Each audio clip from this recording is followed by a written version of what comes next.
ಪರಿಷತ್ ಚುನಾವಣೆಗೆ ಅಭ್ಯರ್ಥಿಗಳ ಆಯ್ಕೆ ವಿಚಾರ. ಪರಿಷತ್ ಚುನಾವಣೆಗೆ ಅಭ್ಯರ್ಥಿಗಳನ್ನ ಆಯ್ಕೆ ಮಾಡುವ ವಿಚಾರಕ್ಕೆ ಸಂಬಂಧಪಟ್ಟಂತೆ ಕಾಂಗ್ರೆಸ್ನಿಂದ ಅಭ್ಯರ್ಥಿಗಳ ಹೆಸರು ಬಹುತೇಕ ಫೈನಲ್. ನಾಮಪತ್ರ ಸಲ್ಲಿಕೆಗೆ ನಾಳೆ ಕೊನೆಯ ದಿನವಾಗಿರುವ ಹಿನ್ನೆಲೆಯಲ್ಲಿ ಕಾಂಗ್ರೆಸ್ ಅಭ್ಯರ್ಥಿಗಳ ಘೋಷಣೆಗೆ ಕ್ಷಣಗಣನೆ ಆರಂಭವಾಗಿದೆ. ವಿಧಾನಸಭೆಯಿಂದ ವಿಧಾನ ಪರಿಷತ್ಗೆ ನಡೆಯುವಂತಹ ಚುನಾವಣೆಗೆ ಅಭ್ಯರ್ಥಿಗಳ ಆಯ್ಕೆಯ ಕಸರತ್ತು ಕಾಂಗ್ರೆಸ್ ಪಾಳೆಯದಲ್ಲಿ ಜೋರಾಗಿ ನಡೀತಾ ಇತ್ತು. 7 ಸ್ಥಾನಗಳನ್ನು ಗೆಲ್ಲಲು ಕಾಂಗ್ರೆಸ್ ಪಕ್ಷಕ್ಕೆ ಅವಕಾಶ ಇದೆ. ಆಕಾಂಕ್ಷಿಗಳ ಸಂಖ್ಯೆ ಬಹು ದೊಡ್ಡದಿದೆ. ಸದ್ಯಕ್ಕೆ ಲಭ್ಯವಾಗ್ತಾ ಇರುವ ಮಾಹಿತಿಯ ಪ್ರಕಾರ ಕಾಂಗ್ರೆಸ್ನಿಂದ ಯಾರ್ಯಾರು ಅಭ್ಯರ್ಥಿಗಳಾಗಿ ಕಣಕ್ಕಿಳಿತಾರೆ ಅನ್ನೋದ್ರ ಬಗ್ಗೆ ಫೈನಲ್ ಆಗಿದೆ ಅನ್ನೋದು. TV9ನಲ್ಲಿ ಕೈ ಸಂಭಾವ್ಯ ಅಭ್ಯರ್ಥಿಗಳ ಪಟ್ಟಿ. Yathindra Siddaramaiah, NS Bosaraju, doctor K Govindaraju, Vasanth Kumar, Jagadev Guttedar, Ivan D'Souza, Mohammed Ismail ತಮಟಗಾರ್ಗೆ ಟಿಕೆಟ್ ಅನ್ನು ಕೊಡುವ ಸಾಧ್ಯತೆ ಇದೆ. ಎಐಸಿಸಿ ಮೂಲಗಳ ಪ್ರಕಾರ ಈ ಹೆಸರುಗಳೇ ಅಂತಿಮವಾಗಿದೆ ಅನ್ನೋ ಮಾಹಿತಿ ಲಭ್ಯವಾಗ್ತಾ ಇದೆ. ಅಷ್ಟು ಮಾತ್ರವಲ್ಲ, ಇವರೇ ಪರಿಷತ್ ಅಭ್ಯರ್ಥಿಗಳು ಅಂತ ಹೇಳಿ ಅಧಿಕೃತವಾಗಿ ಎಐಸಿಸಿ ನಾಯಕರಿಂದ ಘೋಷಣೆಯಾಗುವುದೊಂದೇ ಬಾಕಿ. ಕೊನೆ ಕ್ಷಣದಲ್ಲಿ ಎಸ್ಸಿ ಮಹಿಳೆಗೆ ಎಂಎಲ್ಸಿ ಸ್ಥಾನದ ಬಗ್ಗೆಯೂ ಕೂಡ ಚರ್ಚೆ ಆಗ್ತಾ ಇದೆ. ಸದ್ಯಕ್ಕಂತೂ ಈಗ ಸಿಕ್ಕಿರುವ ಮಾಹಿತಿಯ ಪ್ರಕಾರ, TV9ಗೆ ಲಭ್ಯವಾಗಿರುವ ಮಾಹಿತಿಯ ಪ್ರಕಾರ ಒಂದಷ್ಟು ಮಂದಿಯ ಹೆಸರು ಫೈನಲ್ ಆಗಿದೆ. ಅಧಿಕೃತವಾಗಿ ಅವರುಗಳನ್ನು ಘೋಷಣೆ ಮಾಡೋದೊಂದೇ ಬಾಕಿ ಇದೆ ಅಂತ ಹೇಳಲಾಗ್ತಾ ಇದೆ. ಈ ಹಿಂದೆಯೂ ಕೂಡ DK ಶಿವಕುಮಾರ್ ಅವರು ಹೇಳಿದ್ರು, ಸಾಕಷ್ಟು ಮಂದಿ ಆಕಾಂಕ್ಷಿಗಳಿದ್ದಾರೆ, ಒಂದಷ್ಟು ಮಾನದಂಡಗಳನ್ನು ಅನುಸರಿಸಿ ನಾವು ಟಿಕೆಟ್ ಅನ್ನು ಕೊಡಬೇಕಾಗುತ್ತೆ ಅಂತ ಹೇಳಿದ್ರು. ಎಲ್ಲರನ್ನ ಕೂಡ ವಿಶ್ವಾಸಕ್ಕೆ ತೆಗೆದುಕೊಂಡು ಟಿಕೆಟ್ ಅನ್ನು ಘೋಷಣೆ ಮಾಡಲಾಗುತ್ತೆ. ಹೈಕಮಾಂಡ್ ನಿರ್ಧಾರ ಮಾಡುತ್ತೆ ಯಾರ್ಯಾರಿಗೆ ಟಿಕೆಟ್ ಅನ್ನು ಕೊಡಬೇಕು ಅನ್ನೋದ್ರ ಬಗ್ಗೆ ಅಂತ DK ಶಿವಕುಮಾರ್ ಅವರು ಕೂಡ ಮಾಹಿತಿಯನ್ನ ಕೊಟ್ಟಿದ್ರು. ಸದ್ಯಕ್ಕೆ ಸಿಕ್ಕಿರುವ ಮಾಹಿತಿ ಪ್ರಕಾರ Yathindra Siddaramaiah, NS Bosaraju, doctor K Govindaraju, Vasanth Kumar, Jagadev Guttedar, Ivan D'Souza, Mohammed Ismail Tamatagar ಅವರಿಗೆ ಟಿಕೆಟ್ ಅನ್ನ ಕೊಡುವ ಸಾಧ್ಯತೆ ಇದೆ. ಈ ಕುರಿತು ಮತ್ತಷ್ಟು ಮಾಹಿತಿಯನ್ನ ಕೊಡೋದಕ್ಕೆ ನಮ್ಮ ಪ್ರತಿನಿಧಿ ಪ್ರಸನ್ನ ಇದೀಗ ನೇರ ಸಂಪರ್ಕದಲ್ಲಿದ್ದಾರೆ. ಪ್ರಸನ್ನ, ಈಗಾಗಲೇ ಬಿಜೆಪಿ ತನ್ನ ಪರಿಷತ್ ಅಭ್ಯರ್ಥಿಗಳ ಹೆಸರನ್ನ ಪ್ರಕಟ ಮಾಡಿದೆ. ಕಾಂಗ್ರೆಸ್ ಇವತ್ತು ಪ್ರಕಟಿಸುತ್ತೆ ಅನ್ನೋ ಮಾಹಿತಿ ಲಭ್ಯವಾಗಿದೆ. ಯಾರ್ಯಾರು ಈಗ ಒಂದು ಕಣದಲ್ಲಿ ಇರುವಂತಹ ಸಾಧ್ಯತೆ ಇದೆ? ಸಂಭಾವ್ಯ ಅಭ್ಯರ್ಥಿಗಳ ಬಗ್ಗೆ ಮಾತನಾಡೋದಾದ್ರೆ ಮಧುಶ್ರೀ, ವಿಧಾನಸಭೆಯಿಂದ ವಿಧಾನ ಪರಿಷತ್ಗೆ ಆಯ್ಕೆಯಾಗುವಂತಹ ಸದಸ್ಯರ ಈ ಒಂದು ಅಭ್ಯರ್ಥಿಗಳ ಆಯ್ಕೆಗೆ ಸಂಬಂಧಪಟ್ಟ ಹಾಗೆ ಇನ್ನು ಕೆಲವೇ ಕ್ಷಣಗಳಲ್ಲಿ ಕಾಂಗ್ರೆಸ್ ತನ್ನ ಅಧಿಕೃತ ಅಭ್ಯರ್ಥಿಗಳ ಪಟ್ಟಿಯನ್ನು ಘೋಷಣೆ ಮಾಡುವಂತಹ ಸಾಧ್ಯತೆ ಇದೆ. ಇವತ್ತು ಸಂಜೆ ಕಾಂಗ್ರೆಸ್ನ ಶಾಸಕಾಂಗ ಸಭೆ ಇದೆ.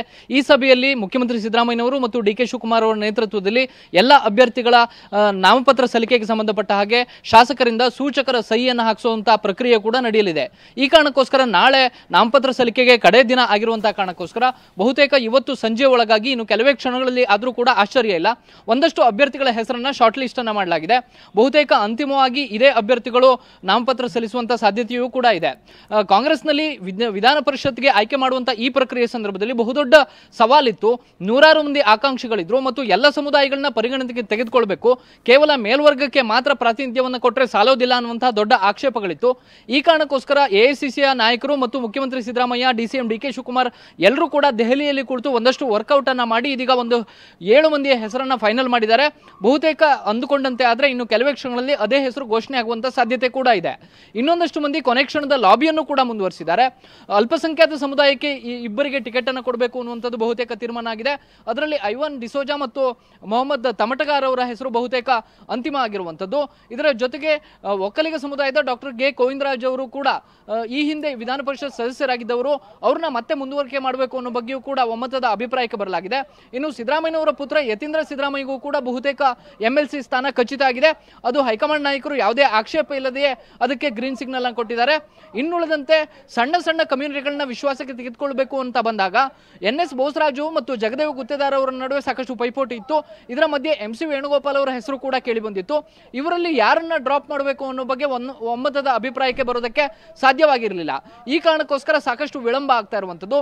ಬೋಸರಾಜ್ ಅವರನ್ನು ಕೂಡ ಇಟ್ಕೋಬೇಕು ಮತ್ತು ಕಾರ್ಯಾಧ್ಯಕ್ಷ ವಸಂತ್ ಕುಮಾರ್ ಅವ್ರಿಗೂ ಕೂಡ ಟಿಕೆಟ್ ಅನ್ನು ಕೊಟ್ಟಿದ್ದೆ ಆದ್ರೆ ಕೇವಲ ಕಲ್ಯಾಣ ಕರ್ನಾಟಕ ಭಾಗಕ್ಕೆ 3 ಟಿಕೆಟ್ ಅನ್ನು ಕೊಟ್ಟಂತಾಗುತ್ತೆ ಅನ್ನುವಂತ ಒಂದಷ್ಟು ಕಾಂಬಿನೇಷನ್ಗಳ ಬಗ್ಗೆ ಇನ್ನೂ ಕೂಡ ಅಂತಿಮ ನಿರ್ಧಾರಕ್ಕೆ ಸಾಧ್ಯ ಆಗ್ತಾ ಇರಲಿಲ್ಲ.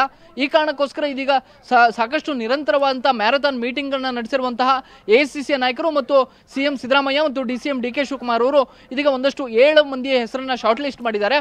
ಬಹುತೇಕ ಅಂದುಕೊಂಡಂತೆ ಆದ್ರೆ ಇನ್ನು ಕೆಲವೇ ಕ್ಷಣಗಳಲ್ಲಿ ಇದೇ ಹೆಸರು ಘೋಷಣೆ ಆಗುವಂತ ಸಾಧ್ಯತೆ ಇದೆ. ಮಧುಶ್ರೀ, ಪ್ರಸನ್ನ, ಈಗ ವಿಧಾನಸಭೆ ಚುನಾವಣೆಯ ಸಂದರ್ಭದಲ್ಲೂ ಕೂಡ ಒಂದಷ್ಟು ಮಂದಿ ಟಿಕೆಟ್ ಆಕಾಂಕ್ಷಿಗಳಿದ್ರು, ಅವರಿಗೆ ಕೈತಪ್ಪಿ ಹೋಗಿತ್ತು ಟಿಕೆಟ್. ಈಗ ಪರಿಷತ್ ಮೇಲೆ ಕಣ್ಣಿಟ್ಟವರಿಗೆ ಟಿಕೆಟ್ ಕೈತಪ್ಪಿ ಹೋದ್ರೆ ಅಥವಾ ಹಿರಿಯ ನಾಯಕರಿಗೆ ಏನಾದರೂ ಟಿಕೆಟ್ ಕೈತಪ್ಪಿ ಹೋದ್ರೆ ಅದರ ಪರಿಣಾಮವನ್ನ ಕಾಂಗ್ರೆಸ್ ಎದುರಿಸುವುದಕ್ಕೆ ಯಾವ ರೀತಿ ಸನ್ನದ್ಧವಾಗಿದೆ ಅಂತ ಹೇಳಿ, ಅಸಮಾಧಾನವನ್ನ ಯಾವ ರೀತಿ ತೊಲಗಿಸಲು ಕಾಂಗ್ರೆಸ್ ಪಡೆ ಈಗ ಪ್ಲಾನ್ ಅನ್ನು ಮಾಡಿಕೊಂಡಿದೆ ಅಂತ? ಮಧುಶ್ರೀ, ಒಂದು ಮಟ್ಟಿಗಿನ ಅಸಮಾಧಾನವಂತೂ ಕಾಂಗ್ರೆಸ್ನಲ್ಲಿ ಇದ್ದೇ ಇದೆ. ಎಲ್ಲ ಕಡೆಯೂ ಕೂಡ ಅವಕಾಶ ಕೆಲವರಿಗೆ ಮಾತ್ರ ಸೀಮಿತ ಆಗ್ತಾ ಇದೆ. ಸಿಎಂ ಸಿದ್ದರಾಮಯ್ಯ ಮತ್ತು ಡಿಕೆ ಶಿವಕುಮಾರ್ ಅವರಿಗೆ ಯಾರು ಹತ್ತಿರ ಆಗಿದಾರೋ ಅಂತವರಿಗೆ ಮಾತ್ರ ಪದೇ ಪದೇ ಅವಕಾಶಗಳನ್ನ ಕೊಡಲಾಗ್ತಿದೆ ಅನ್ನುವಂಥ ಒಂದಷ್ಟು ಬೇಸರವಂತೂ ತಳ ಹಂತದ ಕಾರ್ಯಕರ್ತರಿಂದ ಹಿಡಿದು ಒಂದಷ್ಟು ಮಟ್ಟಿಗಿನ ನಾಯಕರವರೆಗೂ ಕೂಡ ಇದ್ದೇ ಇದೆ. ಇದೀಗ ವಿಧಾನಸಭೆಯಲ್ಲಿ ಟಿಕೆಟ್ ಸಿಗದೇ ಇರುವಂತವರು ಮತ್ತು ಅಲ್ಲಿ ಸೋತಂತವರು ಕೂಡ ವಿಧಾನ ಪರಿಷತ್ನ ಮೇಲೆ ಕಣ್ಣನ್ನು ನೆಟ್ಟಿದ್ರು. ಆದ್ರೆ ಕಾಂಗ್ರೆಸ್ನ ನಾಯಕರು ಒಂದು ರೂಲ್ಸ್ ಅನ್ನ ಕಳೆದ ವಾರ ಮಾಡಿದ್ರು. ಅದು ಯಾರು ವಿಧಾನಸಭೆಯಲ್ಲಿ ಟಿಕೆಟ್ ಅನ್ನ ಕೊಟ್ಟಿದೀವಿ ಅಂತವರು ಸೋತಿದ್ದಾರೆ ಅಂತವರಿಗೆ ಈ ಬಾರಿ ಎಂಎಲ್ಸಿ ಸ್ಥಾನ ಇಲ್ಲ, ಮತ್ತು ನಿಗಮ ಮಂಡಳಿ ಯಾರಿಗೆ ಸ್ಥಾನ ಕೊಟ್ಟಿದೀವಿ ಅಂತವರಿಗೂ ಕೂಡ ಎಂಎಲ್ಸಿ ಸ್ಥಾನ ಇಲ್ಲ. ನಿಗಮ ಮಂಡಳಿಯೂ ಕೂಡ ಸಿಗದೇನೆ ಯಾರು ಟಿಕೆಟ್ಗಾಗಿ ಕಾಯ್ತಾ ಇದ್ರು ಅಂತವರಿಗೆ ಮಾತ್ರ ನಾವು ಟಿಕೆಟ್ ಅನ್ನ ಕೊಡ್ತೀವಿ ಅನ್ನುವಂತ ಒಂದು ಸಣ್ಣ ರೂಲ್ಸ್ ಅನ್ನ ಮಾಡಿರೋ ಕಾರಣಕ್ಕೋಸ್ಕರ ಒಂದಷ್ಟು ಮಂದಿಯ ಹೆಸರನ್ನ ಶಾರ್ಟ್ ಲಿಸ್ಟ್ ಮಾಡೋದಕ್ಕೆ ಸಾಧ್ಯವಾಯಿತು. ಇಲ್ಲದೆ ಹೋದ್ರೆ ಈ ಕ್ಷಣಕ್ಕೂ ಕೂಡ ಕನಿಷ್ಠ 40 ರಿಂದ 50 ಮಂದಿ 7 ಸ್ಥಾನದ ಮೇಲೆ ಕಣ್ಣನ್ನ ನೆಟ್ಟಿದ್ದಾರೆ. ಯತೀಂದ್ರ ಸಿದ್ದರಾಮಯ್ಯನವರ ಹೆಸರು ಬಂದಾಗ ಸಹಜವಾಗಿ ಯಾರು ಕೂಡ ದನಿ ಎತ್ತೋದಕ್ಕೆ ಸಾಧ್ಯವಾಗಿಲ್ಲ. ಎನ್ಎಸ್ ಬೋಸರಾಜ್ ಅವರು ಈಗಾಗಲೇ ಸಚಿವರಾಗಿರೋ ಕಾರಣಕ್ಕೋಸ್ಕರ ಹೈಕಮಾಂಡ್ ನಾಯಕರು ಮತ್ತು ಮಲ್ಲಿಕಾರ್ಜುನ್ ಖರ್ಗೆ ಅವರು ಕೂಡ ಬೋಸರಾಜ್ ಅವರನ್ನ ಮತ್ತೆ ಮುಂದುವರಿಸಬೇಕು ಅನ್ನುವಂತ ಅಭಿಪ್ರಾಯಕ್ಕೆ ಬಂದಿದ್ದರು ಕಾರಣಕ್ಕೋಸ್ಕರ ಆ ಹೆಸರಿಗೆ ಯಾವುದೇ ರೀತಿಯ ವಿರೋಧ ವ್ಯಕ್ತವಾಗಿಲ್ಲ. ಇನ್ನು ಕೆ ಗೋವಿಂದರಾಜ್ ಅವರು ಕೂಡ ಪಕ್ಷದ ನಾಯಕರಿಗೆ ಅತ್ಯಂತ ಹತ್ತಿರದಲ್ಲಿರುವಂತವರು ಮತ್ತು ಪಕ್ಷಕ್ಕೆ ತನು ಮನ ಧನದ ರೀತಿಯಲ್ಲಿ ಎಲ್ಲ ರೀತಿಯ ಕೆಲಸ ಕಾರ್ಯಗಳಿಗೂ ಕೂಡ ಅವರು ತಮ್ಮನ್ನು ತಾವು ತೊಡಗಿಸಿಕೊಂಡಂತವರು. ಆ ಕಾರಣಕ್ಕೋಸ್ಕರ ಅವರನ್ನು ಕೂಡ ಕಡೆಗಣಿಸೋದಕ್ಕೆ ಸಾಧ್ಯವಾಗಿಲ್ಲ. ಇನ್ನು ಅಲ್ಪಸಂಖ್ಯಾತ ಸಮುದಾಯಕ್ಕೆ ಟಿಕೆಟ್ ಅನ್ನು ಕೊಡಲೇಬೇಕು ಅನ್ನುವಂತ ಒತ್ತಡ ಇರೋ ಕಾರಣಕ್ಕೋಸ್ಕರ ಅಲ್ಲಿ ಐವಾನ್ ಡಿಸೋಜಾ ಅವರಿಗೆ ಅನುಭವ ಇದೆ ಮತ್ತು ಕರಾವಳಿ ಕರ್ನಾಟಕ ಭಾಗಕ್ಕೆ ಪ್ರಾತಿನಿಧ್ಯವನ್ನು ಕೊಡಬೇಕು ಅನ್ನುವಂತ ಕಾರಣಕ್ಕೋಸ್ಕರ ಅವರನ್ನ ಪರಿಗಣಿಸಲಾಗ್ತಾ ಇದೆ.